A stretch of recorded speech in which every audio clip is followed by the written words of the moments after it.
जिन बच्चों को 2026 में बिहार बोर्ड से मैट्रिक इंटर का एग्जाम देना है, यानी जो बच्चे अभी 10 क्लास में पढ़ रहे हैं या फिर 12 क्लास में पढ़ रहे हैं, ऐसे बच्चों का आ रहा है एग्जाम फॉर्म भरने का डेट। तो इस वीडियो में हम बात ये करेंगे कि 10th का एग्जाम फॉर्म कब भरा जाएगा, 12 का एग्जाम फॉर्म कब से भरा जाएगा, यानी मैट्रिक इंटर 2025 का एग्जाम फॉर्म कब से भरा जाएगा।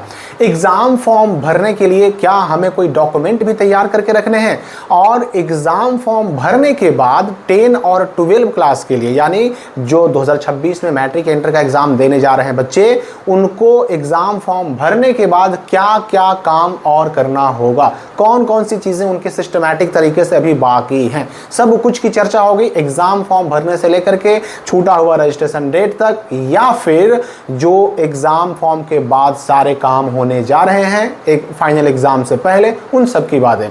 देखिए, एग्जामिनेशन फॉर्म अगर भरने की हम डेट की बात करें तो अगस्त ही वो महीना है जिसमें एग्जामिनेशन फॉर्म भरने की शुरुआत हो जाती है। शायद ही कोई एक साल ऐसा होगा जब अगस्त नहीं सितंबर में डेट आया होगा, कभी कभी एक दो बार ऐसा हुआ है, लेकिन अगर देखा जाए तो मोस्टली अगस्त में ये एग्जाम फॉर्म भरने का डेट आ जाता है, चाहे 25 अगस्त से आए या 26 अगस्त से आए। ये 25-26 तारीख होते होते एग्जाम फॉर्म भरने की शुरुआत लगभग हर साल हो जाती है।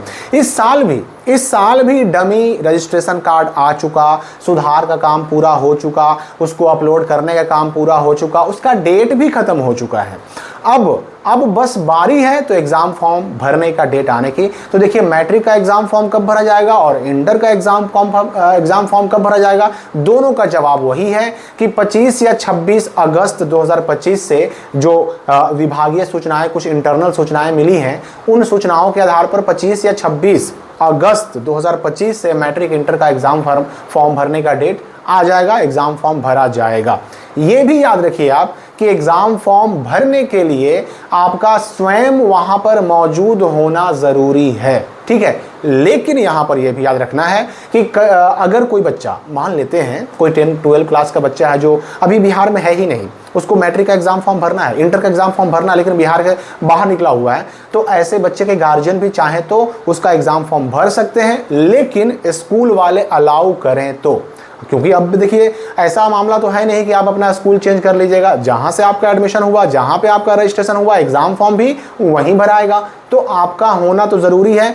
कुछ स्कूल वाले स्पेशल रिक्वेस्ट करने पर, बच्चे के ना होने पर भी एग्जाम फॉर्म भरने की छूट दे सकते हैं, लेकिन ये डिपेंड किस पे करता है, तो स्कूल वालों पर करता है। तो अगस्त में 25 या 26 अगस्त से मैट्रिक इंटर का एग्जाम फॉर्म भरने की शुरुआत होने जा रही है। कुछ इंटरनल सूचनाएं मिली हैं, तो चांसेस बहुत ज्यादा हैं। हालांकि ये 100% फाइनल कब होगा, तो ऑफिशियल नोटिफिकेशन आने के बाद, और 2-3 दिनों की बात है, ये क्लियर हो ही जाएगा कि सच में ये डेट फाइनल है या नहीं है। वैसे भी आपने देखा होगा कि आज तक मैंने जो डेट आपको बताया है लगभग वो सही होती है।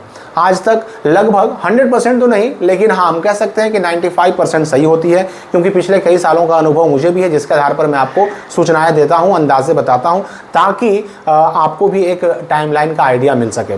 तो अब है कि भाई एग्जाम फॉर्म तो हम भरेंगे, ठीक है, अपने स्कूल से भर देंगे। एग्जाम फॉर्म भरने में डॉक्यूमेंट क्या लगेगा, तो देखिए, एग्जाम फॉर्म जैसे ही भरने का डेट आता है ना, उसी के साथ आ जाता है ओरिजिनल रजिस्ट्रेशन कार्ड, जिसे कहते हैं हम मूल पंजीयन पत्र।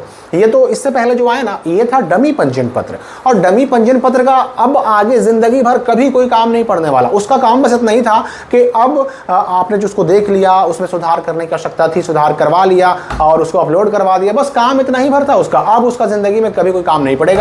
काम पड़ेगा तो किसका पड़ेगा, ओरिजिनल रजिस्ट्रेशन कार्ड की, और ओरिजिनल रजिस्ट्रेशन कार्ड आता है एग्जाम फॉर्म भरने के डेट के साथ। तो एग्जाम फॉर्म भरने का डेट आएगा, उसके साथ ही आ जाएगा आपका ओरिजिनल रजिस्ट्रेशन कार्ड, और ओरिजिनल रजिस्ट्रेशन कार्ड पहले मिलेगा आपको स्कूल से, उसके बाद आपको एग्जाम फॉर्म प्रिंटेड मिलेगा, क्योंकि अब जो एग्जाम फॉर्म आपको मिलते हैं ना, उसमें ऑलरेडी आपका फोटो, सिग्नेचर, आपका नाम, पिता का नाम, माता का नाम, सारे डिटेल्स छपे हुए होते हैं, प्रिंटेड फॉर्म होते हैं। लेकिन अगर प्रिंटेड फॉर्म ना भी मिला, ब्लैंक फॉर्म भी मिला, तो भी आपको वो भर के जमा कर देना है। तो हो सकता है आपके स्कूल वाले उसी रजिस्ट्रेशन कार्ड का फोटोकॉपी मांगे आपको एक डॉक्यूमेंट के रूप में।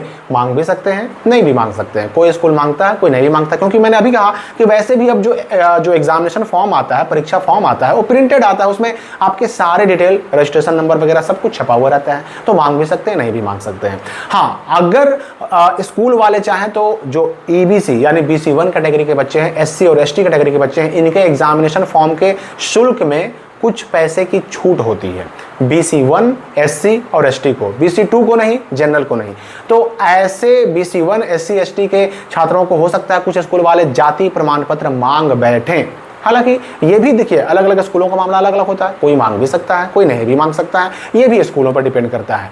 तो मैं अगर एक लाइन में कहूं तो एग्जामिनेशन फॉर्म के साथ कोई भी डॉक्यूमेंट ना भी लगाएं तो भी एग्जाम फॉर्म भरा जाता है। और वैसे भी याद रखिए कि ये एग्जाम फॉर्म जो आपको मिलेगा, जो भर के आप अपने स्कूल में जमा कीजिएगा ना, वो स्कूल में ही रह जाता है, स्कूल में ही रह जाता है। उसमें केवल एंट्री होती है, और एंट्री भी अधिकतर नहीं होती, क्योंकि एंट्री तो ऑलरेडी रजिस्ट्रेशन कार्ड के टाइम पर हो चुकी होती है। इस वक्त केवल फी जमा करना होता है, बस बच्चों का जो एग्जाम फॉर्म है उसको अप्रूव करना होता है, कंफर्मेशन एक तरह का होता है, यूं समझिए कि एक फी लेने का एक माध्यम होता है, बस और कुछ नहीं। तो ये फॉर्म आपके स्कूल में ही रह जाता है, उसमें गलती अगर हो भी जाए, काट-कूट हो जाए तो कोई दिक्कत नहीं है उससे। तो अब ये तो एग्जाम फॉर्म भरने की बात हो गई कि चलो ठीक है, हमारा 25-26 अगस्त से एग्जाम फॉर्म भरने की शुरुआत हो जाएगी। अब रही बात कि एग्जाम फॉर्म भरने के बाद क्या होगा, तो उसके बाद आएगा dummy admit card. Dummy admit card आएगा और उस वक्त आपको सुधार करने का मौका मिलेगा, लेकिन नाम, पिता का नाम, माता का नाम, डेट ऑफ बर्थ, ये 4 चीजों को छोड़ करके, ठीक है। और उसके बाद अक्टूबर और नवंबर, अक्टूबर में होता है इंटर वालों का सेंटअप एग्जाम, नवंबर में होता है मैट्रिक वालों का सेंटअप एग्जाम। सेंटअप एग्जाम को ही हम कहते हैं उत्प्रेषण परीक्षा। ये आपके अपने स्कूल में होने वाली आपकी आखिरी परीक्षा होगी, लास्ट एग्जाम होगा ये। उत्प्रेषण परीक्षा या सेंटअप एग्जाम जो होगा ना, ये मैट्रिक वालों का और इंटर वालों का उनके अपने स्कूल में होने वाला लास्ट एग्जाम होगा। इस एग्जाम में बैठना भी जरूरी होता है, इस एग्जाम में पास करना भी जरूरी होता है। अगर कोई बच्चा ना बैठा, एब्सेंट हो गया, या बैठा अगर उसको स्कूल वालों ने फेल कर दिया, तो ऐसे बच्चे का आगे फाइनल एडमिट कार्ड ही नहीं आएगा। रूल यही है। लेकिन कोई बच्चा अगर नहीं बैठा सेंटअप एग्जाम में, फिर भी उसके स्कूल वालों ने उसको प्रेजेंट कर दिया, उसका रिजल्ट बना करके बिहार बोर्ड को भेज दिया, तो समझिए कि प्रेजेंट हो गया। तो ऐसे केस में उस बच्चे के साथ कोई मामला नहीं होगा। लेकिन अगर उसके स्कूल वाले ने उसको एब्सेंट कर दिया या फिर फेल कर दिया, तो ऐसे बच्चे का फाइनल एडमिट कार्ड नहीं आएगा, और वो बच्चा फरवरी में मैट्रिक इंटर का एग्जाम भी नहीं दे पाएगा।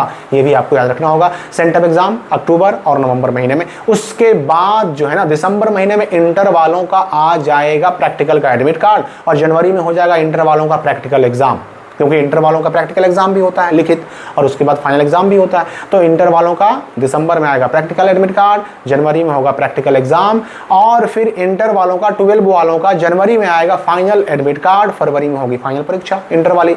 और मैट्रिक वालों का जो फाइनल एडमिट कार्ड आता है ना, वो जनवरी के शुरुआत में आता है, 8 से 10 जनवरी होते होते आ जाता है, फरवरी में होती है उनकी परीक्षा। तो याद रखिएगा कि इंटर वालों को 2 एडमिट कार्ड मिलता है, एक प्रैक्टिकल का एडमिट कार्ड और एक फाइनल एडमिट कार्ड, जबकि मैट्रिक वालों को सिर्फ एक ही एडमिट कार्ड मिलता है, उसी एडमिट कार्ड से उनका प्रैक्टिकल और फाइनल दोनों काम हो जाता है। तो आपके यही काम बाकी हैं। अब देखिए इस बीच में आपका जो 6 मंथली एग्जाम यानी हाफ ईयरली एग्जाम है, वो भी हो सकता है कि हो जाए, तो हाफ ईयरली एग्जाम आपको देना पड़ेगा। हाफ ईयरली एग्जामिनेशन के बाद अब 10 और 12 वालों का और कोई एग्जाम नहीं होगा, बस डायरेक्ट उनका होगा तो सेंटअप एग्जाम होगा। वही उसको उसी सेंटअप एग्जाम को एनुअल एग्जाम समझ लीजिए, फाइनल एग्जाम समझ लीजिए स्कूल के अंदर वाला। और रही बात फरवरी वाला, तो बोर्ड एग्जाम हो गया, 10 का बोर्ड एग्जाम, 12 का बोर्ड एग्जाम, यानी मैट्रिक इंटर का एनुअल एग्जाम हो गया। तो ये इतनी सारी चीज़ें होने वाली हैं। अब इसमें कब कब क्या होगा, सारी चीज़ों की जानकारी, सारी चीज़ों का अपडेट स्टेप बाय स्टेप, यानी अभी एग्ज़ाम शुरू होने से लेकर के रिजल्ट होने तक, आगे एडमिशन होने तक, सारी चीज़ें आपको हमारे चैनल से मिलती रहेगी, अपडेट गाइडलाइन मिलता रहेगा। तो आपको किस चीज़ का इंतज़ार है, आप किस क्लास में हैं, कमेंट करके हमें बताइए। हम मिलेंगे अगली वीडियो में नए अपडेट के साथ।